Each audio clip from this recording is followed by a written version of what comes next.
సాధారణంగా మనందరి చేతిలో కొబ్బరి బొండం అంటే ఏం చేస్తాం? అదొక దాహం తీర్చుకోవడానికి మాత్రమే అన్నట్లు చూస్తాం. కానీ ఇదే కొబ్బరి బొండంలో కొంతమంది బిజినెస్ ని చూసి దాన్ని బ్రాండ్ గా మార్చారు. అదే ఇవాళ మనం మాట్లాడుకునే కోకోఫిట్ బ్రాండ్. భారతదేశంలో కొబ్బరి బొండాలకు భారీగానే మార్కెట్ ఉంది. కానీ మొత్తం మార్కెట్ చిన్న స్టాల్ల దగ్గర ఆగిపోయింది. అది గమనించిన హైదరాబాద్ కు చెందిన ముగ్గురు యువకులు ఇదే కొబ్బరి బొండాన్ని బ్రాండ్ గా మారిస్తే ఎలా ఉంటుంది అని కోకోఫిట్ ని స్టార్ట్ చేశారు. ఇది 2019వ సంవత్సరంలో స్టార్ట్ అయింది. కొబ్బరి బొండాన్ని ఆధారంగా చేసుకొని దానికి ఆరోగ్యం ప్లస్ శుభ్రత ప్లస్ బ్రాండ్ విలువని కలిపి ఒక అవుట్లెట్ ని అయితే స్టార్ట్ చేశారు. కానీ ఇక్కడే వాళ్ళకి ఒక ఛాలెంజ్ ఎదురైంది. ఎందుకంటే కొబ్బరి బొండాలు అనేది ఫస్ట్ ఆఫ్ ఆల్ ఎంత సోర్సింగ్ కావాలో చూసుకోవాలి. And at the same time కొబ్బరి బొండాల యొక్క సప్లై చైన్ చాలా డెలికేట్ గా ఉంటుంది. కానీ వీళ్ళు ఇన్ని ఛాలెంజెస్ ఉన్నా ఏ మాత్రం వెనక్కి తగ్గకుండా ఒక రాబస్ సోర్సింగ్ నెట్వర్క్ అయితే క్రియేట్ చేసుకోగలిగారు. సో కోకోఫిట్ అంత తొందరగా సక్సెస్ అవడానికి ముఖ్య కారణం ఏంటంటే వాళ్ళు కొబ్బరి బొండాన్ని ఒక సాదా సీదా ఐటమ్ లా చూడలేదు. వాళ్ళు కొబ్బరి బొండాలని ప్రతి భాగాన్ని యూజ్ చేసి 30+ ప్రీమియం ఐటమ్స్ ని తయారు చేశారు. కొబ్బరి పాలతో స్నాక్స్, హై ఎనర్జీ స్మూతీలు, అలానే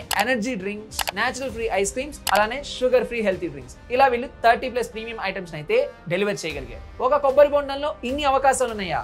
ఎస్, ఇదే వారి యూనిక్ సెల్లింగ్ పాయింట్. సో ఒక్కసారి మొదటి స్టోర్ విజయం సాధించిన వెంటనే వాళ్ళు వాల్యూ ఫర్ మనీని దృష్టిలో పెట్టుకొని లో ఫ్రాంచైజ్ బిజినెస్ మోడల్ ని స్టార్ట్ చేశారు. అండ్ ఇంత సక్సెస్ సాధించిన తర్వాత కూడా బయట వాళ్ళకి కోకోఫిట్ అనేది ఒక అవుట్లెట్ లానే కనిపిస్తుంది. కానీ బేసిక్ గా ఇది ఒక supply chain plus innovation plus franchise engine. So సాధారణంగా కనిపించే కొబ్బరి బొండానికి కూడా మనం గనక బ్రాండ్ విలువను కలిగిస్తే ఇది చాలా పెద్ద బిజినెస్ అవుతుంది. సో మీరు గనక కోకోఫిట్ యొక్క పూర్తి స్టోరీని తెలుసుకోవాలనుకుంటే కింద ప్లే బటన్ మీద క్లిక్ చేసి ఈ వీడియోని అయితే మీరు చూడవచ్చు. అండ్ ఇన్ఫర్మేషన్ నచ్చినట్లయితే లైక్ చేయండి, షేర్ చేయండి, అలానే మా ఛానల్ అయితే సబ్స్క్రైబ్ చేసుకోండి.